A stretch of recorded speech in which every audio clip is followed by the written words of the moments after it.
Assalamualaikum warahmatullahi wabarakatuh. Perkenalkan, nama saya Umi Ayu Wahyuni dari kelas manajemen 22C dengan NPM 22411208. Di sini saya akan menjelaskan materi tentang hipotesis. Apa itu hipotesis?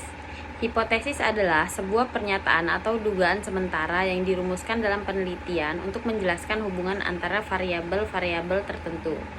Hipotesis merupakan fondasi dari penelitian ilmiah karena ia membantu merencanakan penelitian, mengarahkan pengumpulan data, dan memungkinkan pengujian empiris terhadap klaim penelitian.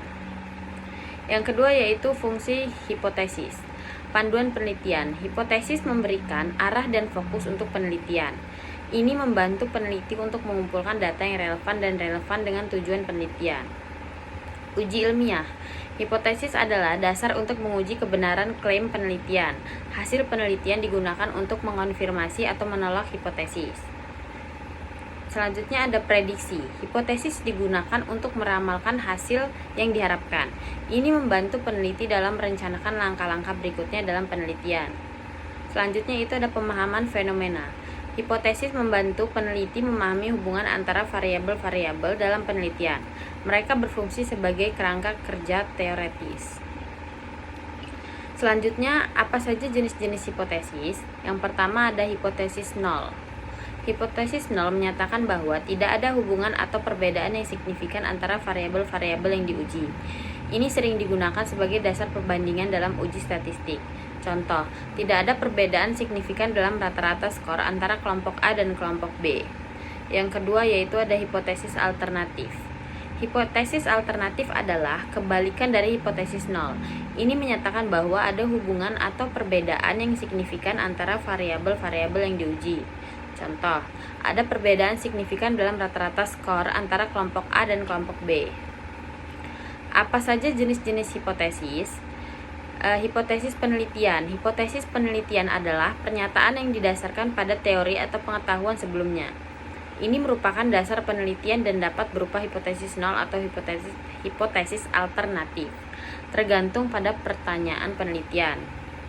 Yang keempat ada hipotesis statistik.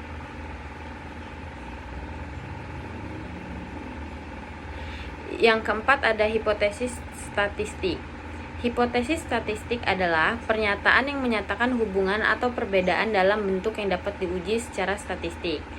Ini berhubungan dengan parameter statistik seperti rata-rata, deviasi standar, atau korelasi. Proses pengembangan hipotesis. Identifikasi masalah atau pertanyaan penelitian yang ingin dijawab. Ini membantu dalam merumuskan hipotesis yang relevan. Review literatur. Tinjau literatur yang ada untuk memahami apa yang sudah diketahui tentang topik penelitian dan apa yang belum. Merumuskan hipotesis berdasarkan pengetahuan yang sudah ada dan pertanyaan penelitian. Hipotesis harus spesifik, terukur, dan berfokus pada variabel yang ingin diuji. Uji hipotesis. Setelah data dikumpulkan, hipotesis dapat diuji menggunakan teknik statistik yang sesuai. Evaluasi hasil pengujian hipotesis dievaluasi untuk menentukan apakah hipotesis dapat diterima atau ditolak. Contoh dari hipotesis yaitu hipotesis nol. Tidak ada hubungan antara tingkat pendidikan dan tingkat pendapatan. Hipotesis alternatif. Ada hubungan positif antara tingkat pendidikan dan pendapatan. Semakin tinggi tingkat pendidikan, maka semakin tinggi juga pendapatan seseorang. Hipotesis nol. Tidak ada perbedaan dalam efektivitas dua jenis obat dalam mengurangi tekanan darah. Hipotesis alternatif. Terdapat perbedaan yang signifikan dalam efektivitas dua jenis obat dalam mengurangi tekanan darah. Hipotesis nol. Tidak ada hubungan antara penggunaan media sosial dan tingkat depresi pada remaja. Hipotesis alternatif. Terdapat hubungan antara penggunaan media sosial dan tingkat depresi pada remaja. Kesimpulannya yaitu, hipotesis merupakan elemen penting dalam perancangan penelitian. Mereka membantu merumuskan tujuan penelitian, memandu pengumpulan data, dan memberikan dasar untuk evaluasi hasil penelitian. Hipotesis yang baik harus jelas, terukur, dan berfokus, dan mereka digunakan untuk menguji klaim penelitian dalam konteks ilmiah. Dengan merumuskan hipotesis yang tepat dan menjalankan penelitian yang cermat, peneliti dapat menghasilkan bukti ilmiah yang berharga, memperdalam pemahaman. Terima kasih, itu saja yang dapat saya sampaikan. Kurang lebihnya saya mohon maaf. Wassalamualaikum warahmatullahi wabarakatuh.